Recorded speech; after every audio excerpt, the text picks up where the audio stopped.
Bonjour à tous, bienvenue dans ce nouveau format de vidéo qui va être un petit peu différent et qui j'espère va vous plaire. Bienvenue dans la première édition du pot pourri.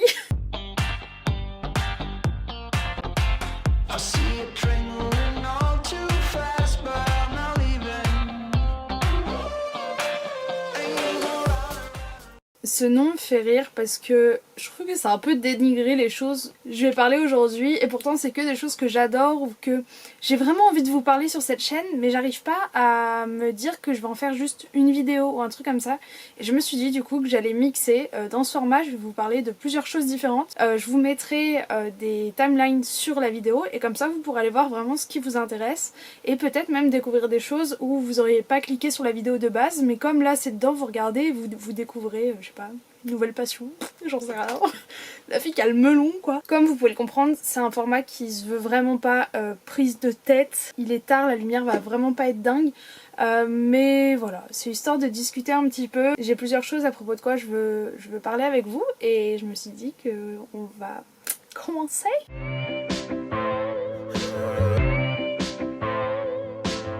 Je pense que je vais commencer par la chose où je suis un peu la plus excitée. C'est en préparant un petit peu tout pour filmer cette vidéo, j'ai vu que Emma de la chaîne La Bouquinade avait sorti une nouvelle vidéo et c'est un challenge dont elle avait déjà parlé sur Instagram sur le young adulte pendant le mois de juin et j'avais trop envie. J'avais trop envie d'y participer et elle avait pas encore sorti les menus et j'ai pas calculé vraiment que ça allait coïncider, mais je me suis dit que j'allais profiter de ce format pot pourri pour vous faire une très belle palle d'un très beau challenge qui n'est pas pourri du tout et qui vous donnera du coup peut-être des idées. Je vous laisse dans la barre d'infos la vidéo explicative de La Bouquinade où du coup elle explique les catégories. Bravo Sherlock. Et j'espère que vous aurez envie de participer. C'est un petit challenge pas prise de tête, il y a 6 catégories et le but c'est de lire du young adult pendant le mois de juin, donc je trouve ça plutôt cool. J'ai essayé de pas trop reprendre des livres de ma pile à lire du printemps. Je vous le dis, cette vidéo est maudite, ça fait genre 3 fois que je recommence. Je vais prendre les catégories et je vais passer plutôt rapidement dessus. Je sais plus ce que j'ai mis dans quelle catégorie.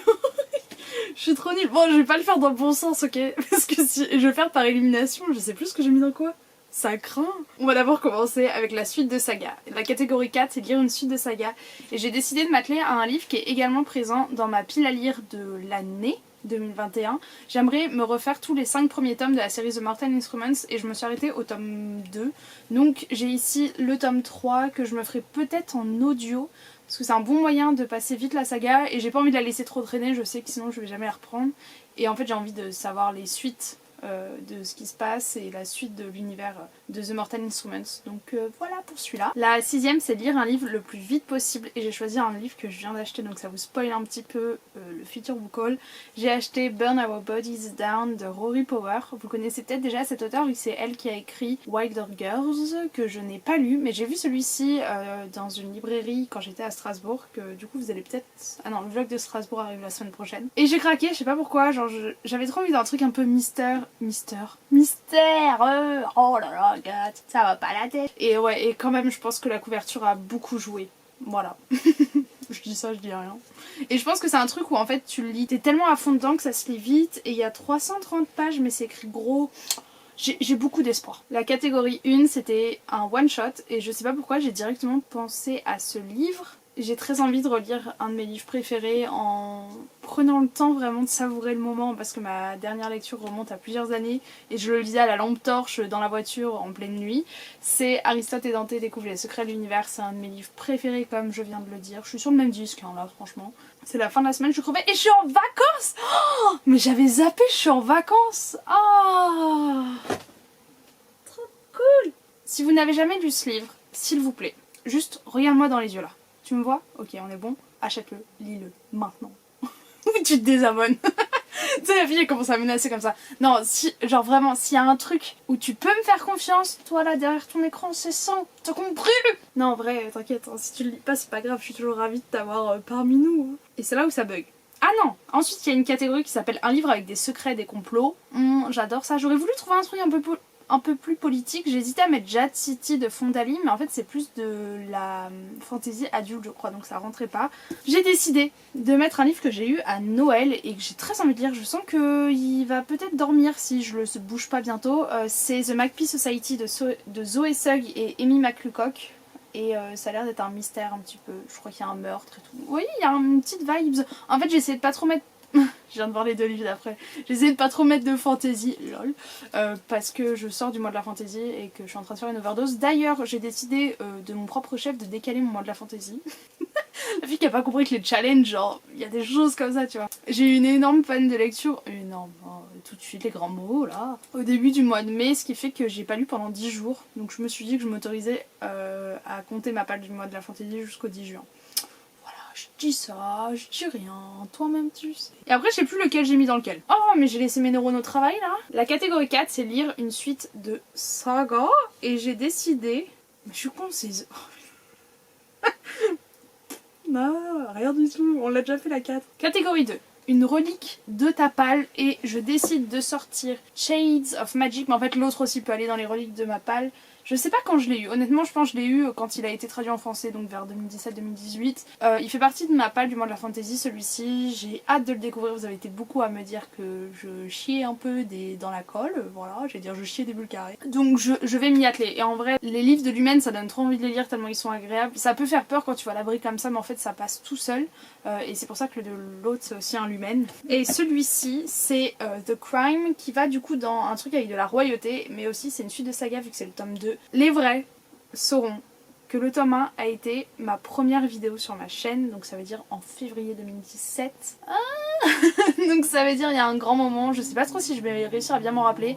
En vrai je me rappelle de pas mal de trucs parce qu'en fait je pensais que je me rappelais d'une Bresse sous la Cendre et quand j'ai relu une Bresse sous la Cendre je me suis rendu compte que c'était pas du tout cette histoire, donc en fait j'avais inversé les deux. Et au pire je trouverai des résumés sur internet, puis sinon bah au lieu de lire le 2 je relirai le 1, voilà. Vous pouvez inverser les deux. Voilà pour cette pile à lire du challenge Voyer de juin. J'espère que vous aussi vous y participez. Si c'est le cas, n'hésitez pas à me dire ce que vous avez prévu de lire. Et puis j'ai hâte de voir un petit peu comment tout ça va se dérouler. En juin, il y aura aussi une chaîne de solidarité sur la chaîne. J'ai trop hâte d'y participer, ça va être trop cool. Et j'espère pouvoir réussir à faire la vidéo que je veux faire, ça c'est moins sûr.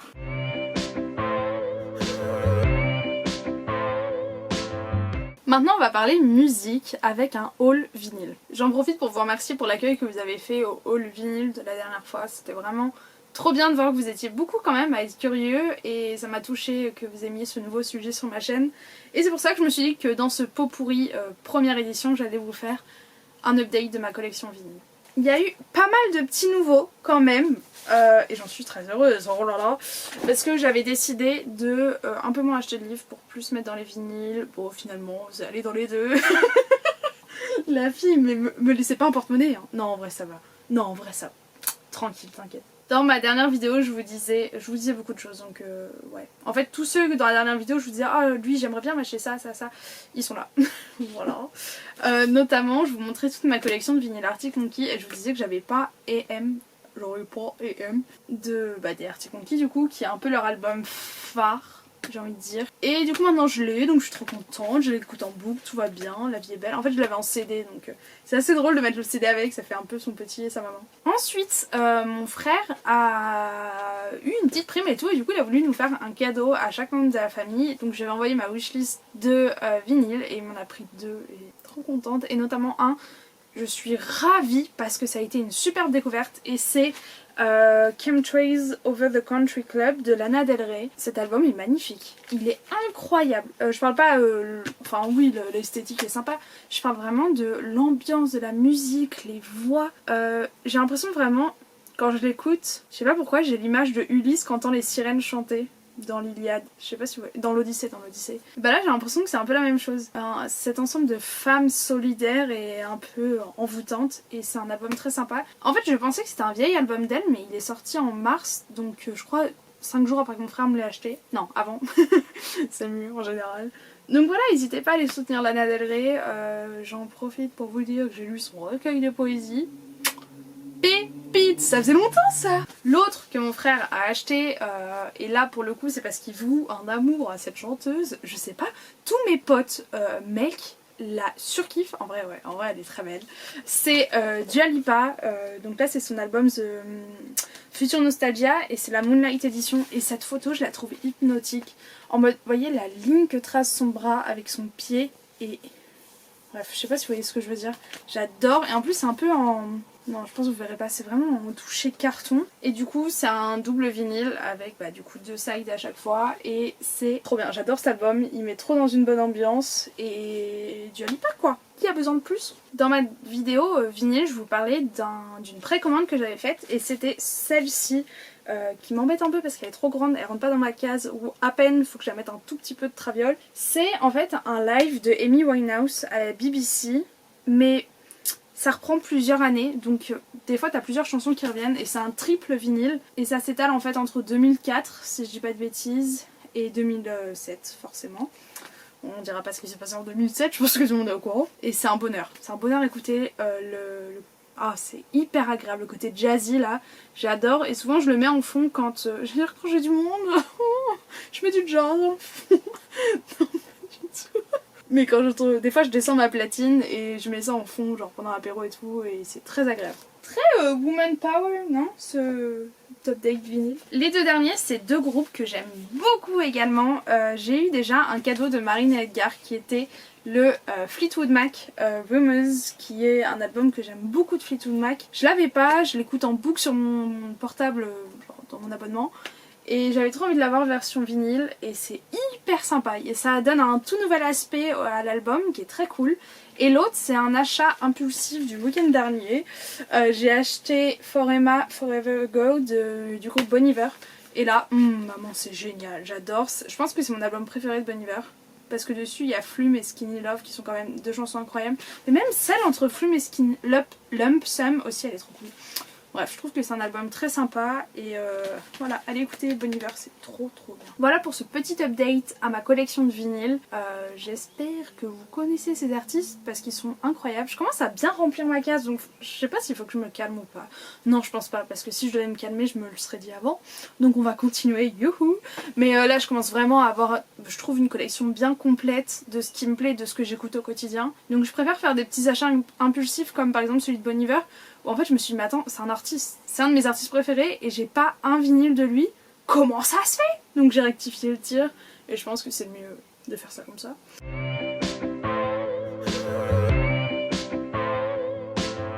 Pour finir, on va parler d'une série télé que j'ai regardée récemment qui s'appelle Shadow and Bone. Je sais pas si vous connaissez, c'est un petit truc qui est sorti sur Netflix, personne n'en a trop entendu parler. Et en fait de base c'est un bouquin, mais moi je savais pas du tout. Je crois que l'auteur elle a écrit d'autres trucs dans l'univers mais je suis pas sûre, faudrait que je me renseigne. Bah écoutez, sachez que des fois on dit que le livre est mieux que la série et là pour le coup, j'ai lu que le tome 1 de Shadow and Bone donc voilà, mais là pour le coup je pense qu'on peut dire que la série est mieux que le livre. Je voulais de base vous faire un vlog découverte de Shadow and Bone donc je vais vous laisser avec les rushs du début et je vous reprends juste après pour vous faire une sorte d'avis, bilan de cette série. Ok, let's go. Là c'est la partie moins drôle, je suis dégoûtax. En fait là on est dimanche et j'ai commencé à regarder cette série vendredi. Malheureusement j'ai oublié, j'ai tourné plein de vidéos cet après-midi et j'ai utilisé la même carte mémoire mais j'ai changé d'appareil et donc en fait j'ai reformaté ma carte mémoire sur le nouvel appareil qui a supprimé du coup tous les fichiers de ma caméra de vlog de Shadow and Bone. Pleurons tous ensemble s'il vous plaît. Je suis dégoûtée parce que ça perd l'authenticité et le but de cette vidéo première. J'ai hésité puis je me suis dit c'est pas grave, au jour d'aujourd'hui, je déteste quand les gens disent ça, pourquoi j'ai dit ça? J'ai regardé les 5 premiers épisodes de la série, il me reste donc les 3 derniers. Je me suis dit qu'on allait quand même se faire les 3 derniers versions vlog du coup et puis à la fin je vous ferai un petit bilan. Si jamais vous avez vécu dans une grotte ces derniers mois, je vous présente ici Shadow and Bone, qui est un livre écrit par Leigh Bardugo et Six of Crows, qui est également écrit par Leigh Bardugo, et ces 2 livres font partie de l'univers de l'auteur qui s'appelle le Grishaverse. Leigh Bardugo écrit presque... Ah non, elle a écrit un autre livre en dehors, pardon. Mais en gros, elle a un univers qui s'appelle le Grishaverse dans lequel elle a écrit la trilogie Shadow and Bone, la duologie Six of Crows, il y a King of Scars, il y a des petites nouvelles en plus, The Leaf of Sense, il y a Language of Thorns, il y a plein de trucs comme ça et tout ça en fait amène de la magie à l'univers et rend un truc très bien. Netflix a donc fait une adaptation de Shadow and Bone dans lequel en fait ils ont décidé d'insérer une sorte de préquel à Six of Crows. Ce que je disais en fait avant de regarder les 5 premiers épisodes, c'est que j'avais très peur de ce côté préquel des Crows, que ça perde un petit peu l'authenticité et la dynamique entre les persos de Six of Crows pour le mettre dans Shadow and Bone et surtout je voyais pas en fait ce qu'allait foutre les Crows avec Shadow and Bone. Je me disais quoi? J'ai beaucoup aimé les 5 premiers épisodes parce que du coup ça nous amène un petit peu, vous suivez pas les tous les Crows. Vous en suivez, en fait ça correspond vraiment à la timeline que t'as dans Shadow and Bone. Que t'as dans Six of Crows. Ça veut dire que tu suis les 3 persos que tu connais dès le début de Six of Crows. Et en plus, t'as 2 autres personnages qui, tu suis leur rencontre et tout ce qui se passe avant qu'ils rejoignent l'équipe de Six of Crows. Donc c'est parfait en fait, ça va vraiment avec. Ça je peux vous le dire parce que du coup j'ai vu les 5 premiers épisodes. Et ça me saoule parce que je vous avais vraiment fait des réactions à chaud à chaque fois. Dès le premier épisode j'ai été embarquée. Dès le premier j'ai su que ça allait me plaire parce qu'il y a du budget. Je suis désolée mais la fantasy et des séries fantasy sans le budget, c'est nul. C'est vraiment nul. Je suis désolée, regarde The Mortal Instruments en série. Tu sens qu'il n'y a pas le même budget. Tu sens aussi qu'il y a une super dynamique entre les persos. Je sais pas si c'est parce que je les suis sur Insta et que je vois tous leurs posts entre eux, mais ils sont géniaux entre eux et tu sens qu'ils s'aiment vraiment bien au travers de l'écran. J'adore le fait qu'on découvre des acteurs par cette série. À part donc le Darkling qui est de base un gars qui a joué dans... Ben Barnes qui a joué dans Narnia, qui était le grand frère, je sais plus comment il s'appelle. Par Casebreaker qui est Freddy quelque chose que moi je connaissais et que j'ai enfin réussi à situer là hier parce qu'il a joué dans Free Raven, dans Raven sur Netflix qui est une série de poney. Et j'ai envoyé une photo de Freddy Carter sur un poney et c'était dead mais vraiment. Et en plus il joue un peu une vicose méchante et tout. Bref c'est assez drôle à voir. Mais à part ça tous les auteurs, tous les acteurs j'ai l'impression qu'ils viennent un peu plus de scènes indépendantes. J'ai vu que Jasper, l'acteur Jasper faisait du théâtre. Enfin vous voyez j'aime bien ce côté donner la chance un peu à des petits nouveaux et c'est cool. Ce que je peux vous dire maintenant que j'ai regardé les 5 premiers épisodes c'est que Alina dans Shadow and Bone est magnifique. Mais magnifique, bon déjà parce qu'elle est belle, mais surtout elle joue tellement bien, elle correspond parfaitement au rôle. Je l'adore, genre vraiment j'ai envie de la rencontrer, de la serrer dans mes bras, elle est géniale. Je surkiffe Mal aussi, qui est pas forcément un personnage... J'avais un peu peur parce que quand j'ai vu l'acteur dans le trailer et tout, je me disais ah, je sais pas, est-ce que je l'aime bien, est-ce que je l'aime pas, j'en sais rien, machin. Finalement je l'aime bien, je l'adore même. Dans les bouquins, quand j'ai fini le tome 1 que j'ai lu, je me suis dit, à savoir je n'ai lu que le tome 1 de Shadow and Bone, j'ai pas lu le 2 et le 3 mais j'ai l'impression que beaucoup de gens détestent Mal dans le tome 2 et dans le tome 3 donc j'ai un peu peur et en fait à la fin du 1 moi j'aimais bien Mal mais je me disais il manque quelque chose. En fait j'ai l'impression que ce personnage soit je connais pas assez son passé soit il est pas assez développé mais j'ai pas l'impression, enfin j'ai l'impression que c'est un peu le mec cliché de la fantasy. Et c'est pas du tout ressenti comme ça dans la série. Dans la série tu le vois du coup enfant avec Alina, tu le vois beaucoup plus seul. Et voilà, et en fait du coup dès le premier épisode tu comprends comment les Crows vont se retrouver mêlés à Shadow and Bone. Dans l'ensemble c'est trop bien, les effets spéciaux sont très bien faits, les costumes sont top. On voit même à un moment Leigh Bardugo, du coup c'est assez drôle de la voir dans la foule. Voilà, j'ai juste hâte de continuer la série.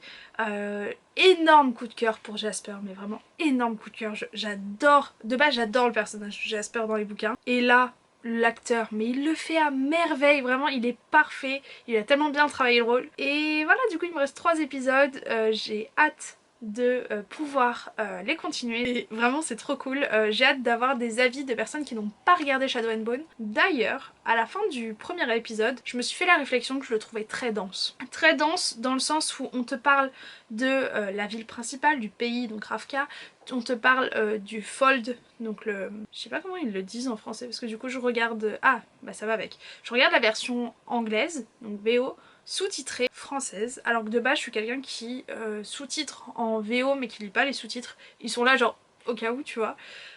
Là au début j'avais fait pareil et en fait c'était très compliqué.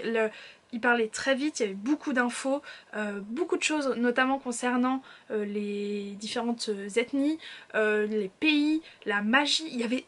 C'était très très dense et j'ai ressenti le besoin du coup de switch les sous-titres en français parce que là mon cerveau avait du mal à tout connecter, déjà que c'est pas rapide et du coup je me suis dit les gens qui n'ont pas lu les livres ça doit être compliqué parce que moi je connais déjà l'univers, je connais déjà les choux, le Judas pareil, qui est une espèce de drogue que tu vois dans Six of Crows qui décuple les pouvoirs des Grisha.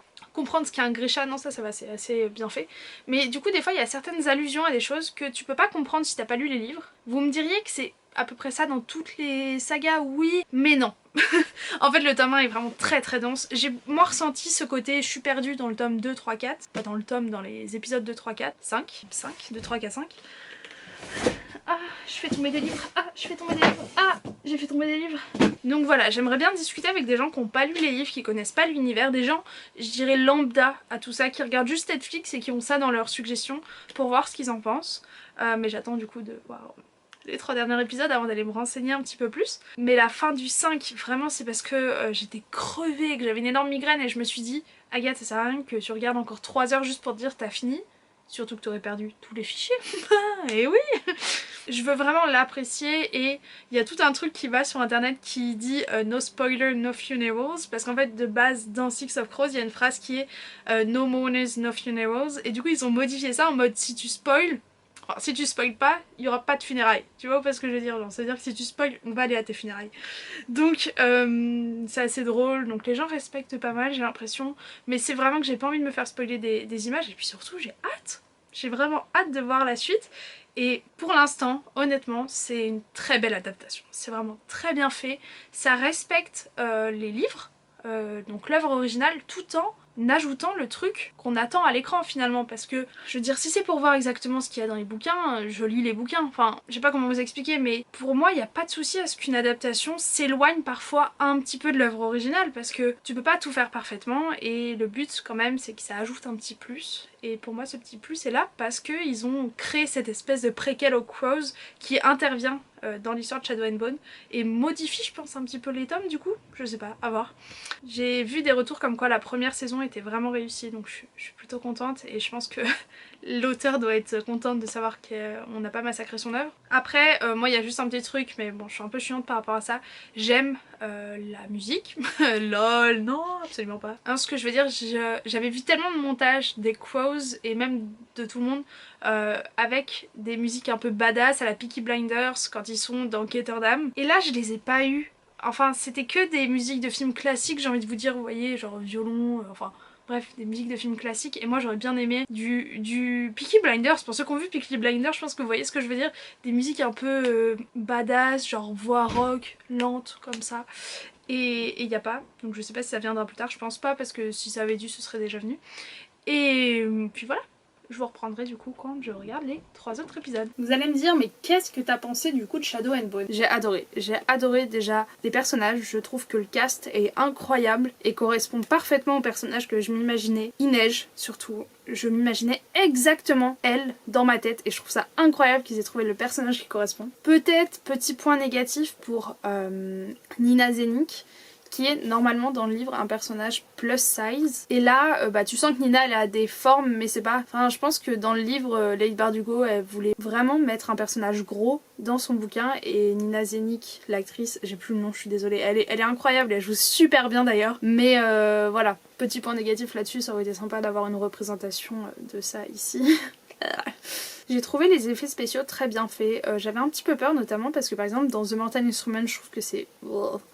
vraiment pas ouf, et là c'est bien fait. Il y a certains trucs des fois où voilà c'est un peu, mais je pense que il y a vraiment beaucoup d'arguments là. Je pense que c'est un choix en fait du producteur et du directeur des effets spéciaux, et c'est juste pas un choix que moi j'aurais fait, donc oui, c'est pas en mode tu dis ah ils avaient pas le budget du coup ça rend le truc vraiment pas ouf, c'est ils ont choisi de pousser un peu ce trait ouais, de la magie quoi. Sinon tous les costumes étaient magnifiques.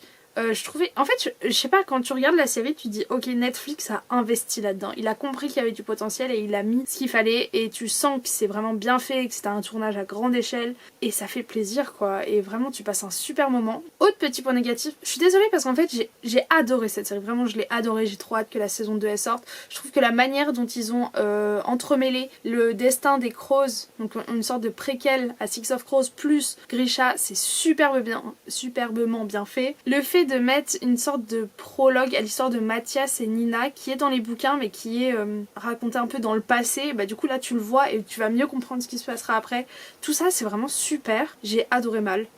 Mal et Alina, j'ai adoré. J'ai aussi beaucoup aimé le fait que la relation entre Kaz et Inej elle soit totalement respectée et qu'elle soit pas bafouée comme dans... enfin...